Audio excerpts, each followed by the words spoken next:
Hello, ladies and gents. This is US military just flexed. Is there any other version besides flexed when it comes to the F-22 on Iran's Mullahs? Yeah, F-22 is always a flex. This is like being a 300-pound lean muscular guy. You don't have to flex. Every single move you do is flexing. F-22 is basically that. So I don't know what this is about. Where did F-22 come into play? I thought if we are in a pause or something, ceasefire, let's just say. I guess they're like, oh, look at the F-22. We just armed it up or something. I don't know. It's going to be awesome. It's by Max Afterburner, obviously. The real one. Not one of those weird-ass channels. There are literal copy of Max Afterburner. It even has the name similar to Max Afterburner. But it has some other guy pretending to, obviously, AI. That's just weird to me. I'm not going to lie. Max should go after that, man. That's just ridiculous. But let's voice one. The F-22 Raptor, the king jet of the sky, taking fuel over the Middle East. This is the airplane that kicked in Iran's front door on the 1st of March. S-300s suppressed, Bavara 373s suppressed, corridors, silent corridors cut open for everything else coming behind it. And in 5 months of war, Iranian radars have never once managed to lock onto it. And yesterday, the President of the United States looked at a room full of reporters and said that Iran gets a chance before decapitation. Not a metaphor, the word out loud in the Oval Office. It's August 4th, 2026. Hope you're doing great wherever you're watching from. Here's what's happened in the last 24 hours. Qatar says drafts of an agreement are circulating. Iran says there's no talks with the United States. The President of the United States says there are some talk. Wait a minute, F-22A can carry GBU-39? It can carry what is a small diameter bunker buster? That's what it is, right? Is it like, yeah, it's GBU. Small diameter bomb, right? So F-22 is the air dominance plane, but it can also carry things like that. That's insane.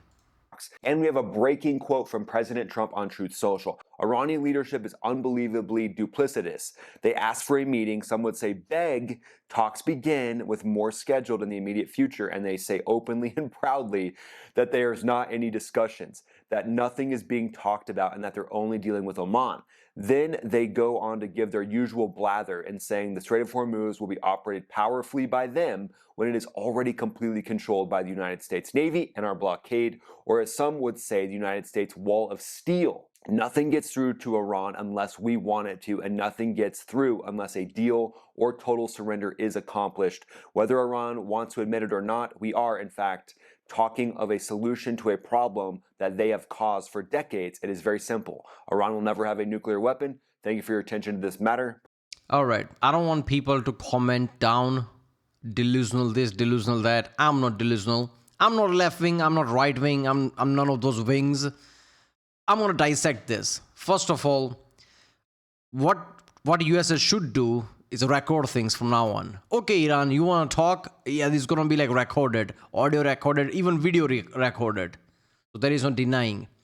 Controlling Strait of Hormuz, no, USA can't control Strait of Hormuz because they can literally throw ballistic missile and you can't really defend that all the time. So, like I've said in the past, they have to just hit once. They have to win just once out of thousands of tries. And that's enough to be chaos. Insurance prices to go up. USA can't really control it. The way Trump is saying, the way he said nothing goes in and out without us, he's talking about blockade. And yeah, USA kind of controls that. They only have the ability to do that. Iran doesn't. Iran doesn't have ability to do anything. USA can literally blockade, which they're doing it, right? So I know people pick and choose what Trump says and oh, see, he's lying. First of all, he has to exaggerate. I'm not defending Trump here, by the way. I'm talking about US military and US in general. Trump doesn't just wake up and decide things. There are a lot of advisors, military generals. He has to listen to them, right? So US military is blockading them. Even if you don't like Trump, you need to trust your own military, by the way, right? So they are blockading them. And Trump has to exaggerate sometime because that's how politics works. Sometimes it's show and tell. Trump has to show like that. So even if you dislike Trump, you have to look past that. President Donald J. Trump. Iran being duplicitous. We've never seen this before. This is the first time. Wow, they're busting out a new playbook. Good job, Iran. You guys can adapt. Would you go to some retreat and learn to heal your gaslighting ways? Nah, what you saying that they never sank Lincoln? The way they said 5 times that they sank Lincoln? They sank Lincoln, resurrected by magic, and sank it again 5 times. Those people are not telling truth. Come on. Well, Iran says there's no talks at all. Meanwhile, they're propping up their Houthis with the last bit of money that they have. Their economy is being completely bled dry. And also, the Houthis put a drone into a Saudi airport again this morning. 6 Saudi tankers are running all the way around Africa to avoid the Red Sea. And Iran just told its own people to turn off the lights because their power grid is so strained. And there's gas and oil shortages in one of the most oil-rich countries on the entire planet. But here's what we're going to cover in depth today. F-22 Raptors. The reason why CENTCOM is flexing them right now. Just an hour ago from the time of this video being made, CENTCOM is showing the F-22 Raptor. Look at the amber red exhaust. That's just awesome. Refueling. And here's something amazing about the F-22 that no one else is going to tell you. The F-22 can actually carry the GBU-39 small diameter bomb That's and surprising. GBU-32 JDAMs inside the airframe. It can super cruise and it can go in to play. That is, I don't want to pause too much, but you need to understand why that is surprising. These are like a bombing type of munitions, not air dominance. JDAM are dumb bombs, basically like guided bombs, which is like on the ground bombing. That's not what F-22 is for. Same thing with GBU-39. But even then, it can carry that. Places in Iran that no other jet can go because of its next level ability of stealth. So if, let's say, the decapitation campaign kicks back off, striking Iranian leadership, striking more IRGC headquarters, the F-22, not only doing air-to-air, but it can be the one going in as basically the highest level assassin in the United States Air Force to strike down the IRGC. And then we've got some wild hot topics today that you guys got to stick around for. China flooded Scarborough Shoal in the South China Sea with warships and missile-armed bombers, cruise missile armed bombers. Turkey has an unmanned fighter that opened its weapons bays for the first time and unleashed something that you're going to want to know about. And then Italian Marines came down a rope onto a Russian tanker in broad daylight. I'll be breaking down that entire story, so stick around for that. That's in the global roundup about 3/4 of the way through the video. So Iran spent 5 months announcing that it controls the Strait of Hormuz and it can shoot down any American stealth fighter. But then the US military basically said, hold my F-22, watch this. But now let's start with what just happened, a contradiction, because this is kind of the whole effort of Iran at this point. Remember, they're telling their citizens to stop using electricity while they present strength to the United States. So they see Oman as someone that they can manipulate a lot better than the United States. I mean, given they're right there, right next to them, and they kind of have been extorting them and manipulating them for decades. I mean, if you look at the fact that Iran owns pretty much all the islands in the Strait of Hormuz, and Oman doesn't have any naval presence to back up and reinforce their side, this just shows that Iran is looking for the weakest point. And they know that the United States is definitely not that. With a wall of steel that is shoving Iran's ships back in, and I said ships, for the record, this is something that makes Iran extremely nervous, and it makes them not want to negotiate with the United States at all. We know at this point that Oman and Iran are talking to each other, and it looks like the US is talking to them as well. Of course, Iran is going to try to save their own necks and talk to the United States, and then deny it publicly to their people. Because remember, just record it, man. This time, just record it. Screw it. Tell them, like, you want to make any deal and don't want to get blown up, we are going to talk and we are going to record it. if they need to keep their people in check while they're doing this rationing of oil, rationing of gas, basically giving all the oil and gas to the military, they've got to tell their people they're winning, or the people might start to question the government even more. And that makes Iran extremely... Oh, you see that blackout? You see your car, which is running empty? We are winning. We're definitely winning. Propaganda is all about, right? Don't look at around you. Don't use your brain. We are winning.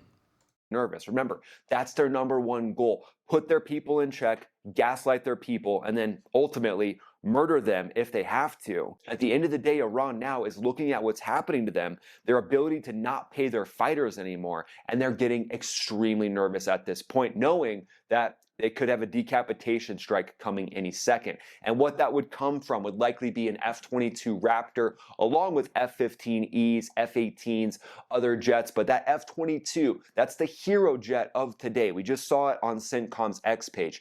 2 Pratt & Whitney F-119 engines with thrust vectoring. Also super cruise, means it goes supersonic, doesn't have to be in max afterburner. Maybe it should be in max afterburner. Maybe that's a flaw, not a feature. No, that's definitely a feature. I mean, it gives it massive amount. I mean, it has max afterburner. It just doesn't want to. Why empty the tank?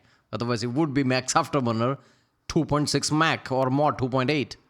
Ounce of efficiency to go up high, go fast, not be as visible on infrared sensors because it doesn't have to be in max afterburner to go supersonic. It covers ground fast also without burning as much fuel. 186 of these beasts have been built. Production ended in 186? That's more than I thought. Whoa, you have 186 F-22s. Just throw all of them at once in Iran. Like, that's it. That alone is a terrifying sight. Imagine that, near 200 F-22s roaming your sky. What does that even look like, man? You just send what, like 15 or something F-22s in Iran? You have near 200? That's insane. And by the way, why is F-22, like, makes sense? Why would it be used first? Its radar is one of the most advanced radar when it comes to range. It has an insanely high range and very sophisticated in the range factor. So it would pick up any SAM missile or any movement before any other, even F-35 would pick up. F-35 has a shorter range, even though it is much more advanced, right? It's more advanced than F-22, but shorter range. Well, F-22 has the highest range of any fighter jet, and it's one of the most advanced one. The skin itself is radar. That's insane. So using F-22 first makes sense, because it's like a volatile situation. What if there is an S-400? What if there's a Bawar there? F-22 will detect much earlier and basically have like countermeasures if need be. Even if it can target, which it can't, by the way. So it makes sense to use F-22. 2011, but here's the irony. America stopped building the best air dominance fighter on Earth 15 years ago because there was really no enemy worth building it. They didn't need it. It has spent this war proving that wrong. We've seen that the F-22 has been used in Venezuela. It has been used in... We overdid it. We are too powerful of a plane. What are we going to do now? Let's shut the factory down. That's what America did. Iran, and it's the stalwart. Stalwart? Pretty sure stalwart is a word. If not, I'm bringing it back. Stalwarts. I'm making it up, potentially. But what it did on the 1st of March is basically the only sentences that you need to know. The Raptors went in first against Iran's S-300 batteries and the Bavar 373. That's their interceptor missiles that Tehran spent years advertising as the answer to American air power. Suppressed both and cut corridors for everything that followed. Across 9 days, Iran fired dozens of surface-to-air missiles, and U.S. officials said not one ever successfully tracked or locked on to the F-22 stealth fighter. Here's how it fights, though, because people might think it's only an air superiority fighter, but everything goes inside of this beast. GBU-39 small diameter bombs and GBU-32 JDAMs in internal bays, because the second you hang a weapon on the pylon, you have compromised the stealth at least somewhat. Every external store is a corner reflector, and a radar that could never see the jet could absolutely see the actual... By the way, if you put pylons on, it would still have better stealth than China's J-20. Obviously, much better stealth than Su-57. I forgot the name. Yeah, Fallon. It still has better radar, like smaller cross radar section than those two. So it's still technically a stealth plane, even with pylon on. It's just not a stealth plane with American standards, let's just say. Bomb on the jet. So that's why you don't see these F-22s hanging anything on the wings unless it's fuel tanks while they're transiting, while they're going cross country. But it doesn't do it alone. Remember, CENTCOM described layered packages early on with B-2s, EA-18G Growlers, so Iranian radar operators were hunting something they could not see while a jammer sat on the frequency it needed to find it. So you're distracting the IRGC, you're showing some 4th generation fighters and some 5th generation fighters, and oh, by the way, you gotta have gas gas. And that's why we're seeing the shout out to this KC-135 Stratotanker crew. Remember, this is what actually helps air power actually work. You have to have the combat legs to get things done. The Raptor's combat radius is basically extended indefinitely by what those aerial refuelers Yeah, without the refuelers, F-22 has a problem, very short range for obvious reason.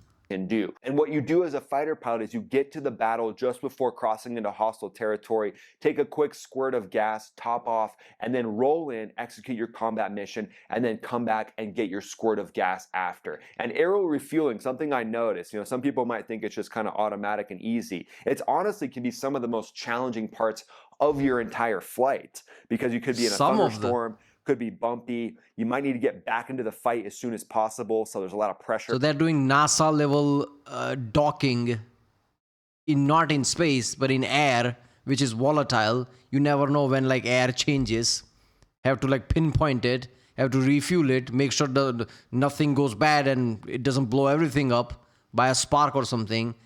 Make sure all that works fine. Yeah, it's probably challenging to get gas extremely quickly, and that can push you to a point where refueling becomes incredibly challenging. What I would do is just wiggle my fingers and toes, just be on point, stay dialed in, keep the nervous system ready to rock. So not only is Iran getting its ships pushed back in, now it's getting its aircraft and drones pushed back in because the F-22 Raptor is the ultimate in air superiority. So maybe we're seeing more flights of the F-22 Raptor because Iran has been launching so many drones at partner nations over the last couple weeks. F-22 not necessarily the one to shoot them down. It has guns, by the way, yeah. F-22, that is the primary radar to track and spot any of these drones basically as soon as they blast off. But Iran hasn't stopped talking for months. Major General Ali Abdali, head of Iran's wartime military command, I'm pretty sure he's best friends with General Tuna and Salami. They're all this little weird threesome that hangs out and decides, hey, who's going to push the red button of drones today? But they said the United States is moving at an accelerated pace to fan the flames of a full-scale regional war. Well, I think you're kind of calling the kettle black at this point as you launch ballistic missiles into neighborhoods. Their quote was that America will burn in the fire of war, and the IRGC declared it maintains full control of the Strait of Hormuz and warned that a stranger who has come from thousands of miles away will not be allowed to interfere. Well, I don't know how that metaphor works, by the way. Even if you burn it, there's an ocean between them, between Middle East and America. Ignoring metaphors, still same thing. You're not reaching America. So how is America going to burn? You are sitting on an international waterway where all of the world's energy flows through. So strangers from thousands of miles away are paying you money hand over fist. What about China? China's a few thousand miles away, and you seem to be okay with that because they're buying your black market oil. So yeah, interesting that you're picking and choosing who you're calling someone from thousands of miles away, not interfering. Good job, IRGC. I guess it turns out the IRGC continues their streak of not making any sense, but being the country that's never won a war but never lost a negotiation. Good job, little buddy. Nice work. But now the honesty check, because you got to be real about Iran's threats at this point. Ballistic missiles are real. They reached Jordanian airspace. We know that. The most recent volley was shot down. And now the whole goal is to squeeze the money out of the mullahs. Squeeze the mullahs. Mullah money. Get rid of that mullah money. Nobody wants that mullah money flowing to the mullahs anymore because what they're doing is they're just using it to buy ballistic missiles, drones, and cause chaos in the Middle East. So now, seeing all this military force, we've got strikes that have happened over the past 2 weeks, massive strikes, hitting infrastructure in the Strait of Hormuz, F-22 Raptors up overhead with those 250-pound GBU-39s that are primed for taking down leadership. And then you've got the blockade.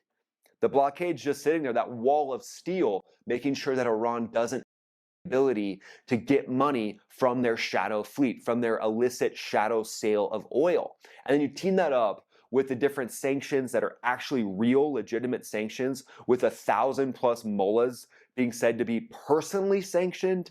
And now there's actually sanctions that are doing something. And that's likely why we're seeing the massive rampant inflation in Iran. We're going to get to the 40 chess section in a second, but before we do that, the global roundup section is wild today. First, the Type 071 amphibious transport dock slid into gray zone water near the different shoals in the South China Sea. Overhead, at least 2 H-6K bombers configured for maritime strike carrying YJ-12 supersonic anti-ship missiles from China with a KJ-500. That's like their AWACS, their airborne warning and control system. So yeah, you got your acronym for the day as well. But the PLA Southern Theater Command called it safeguarding sovereignty.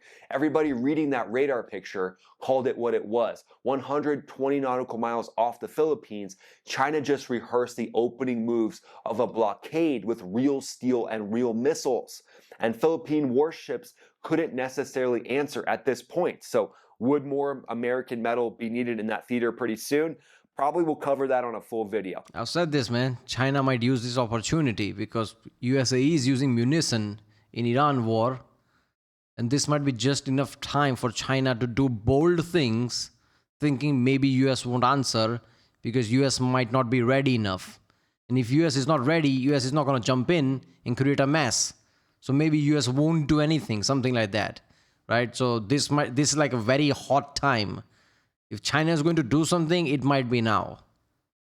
Next story. Turkey's unmanned fighter opened up its bay. The Bazakar Kizamela, yeah, something like that, did not announce itself with underwing pylons this time. On the 25th of July at Korlu, the serial production airframe that's been used for testing opened its internal weapons bay and dropped a Rokistan Tiber 82, a guided kit on a 500-pound Mark 82, and it hit the target. So it's a drone dropping a 500-pound bomb.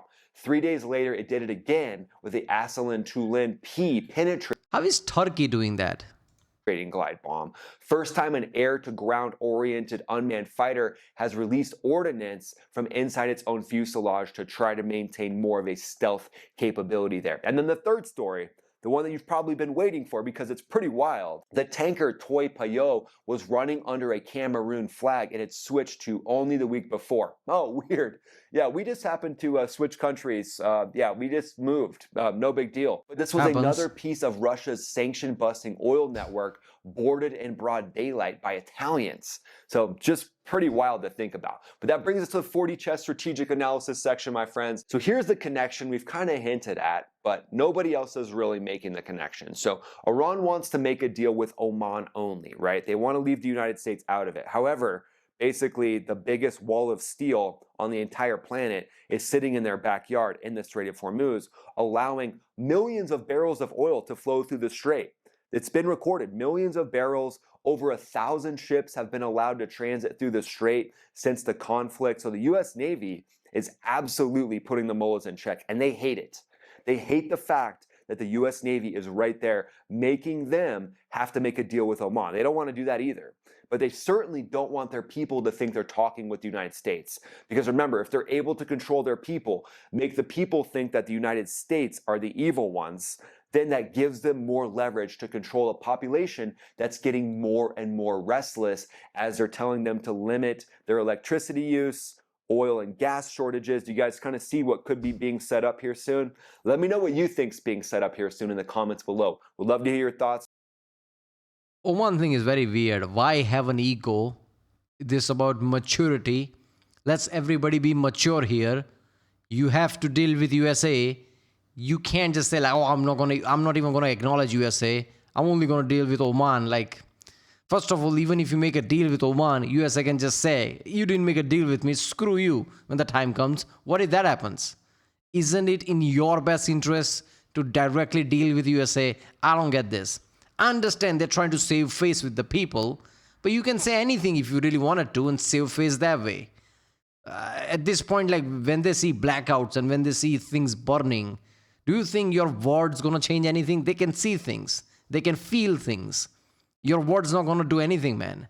So at this point, like, stopping the war is the only way to save face. So think about that, man. It's just insane to me. All right, well, there you go. US just flexed F-22. Like, this is not over. We're just preparing. F-22 is here. It's air dominance. This is a message. This is not F-35. This is not some multi-purpose things. No. We are doing proper things now. F-22 is going to be used, and this time it's going to be much more bigger attack. That's what this message says. It's not F-35, it's F-22. It's all only for war. Alright, well, if you like my reaction to subscribe, and I'll see you next time.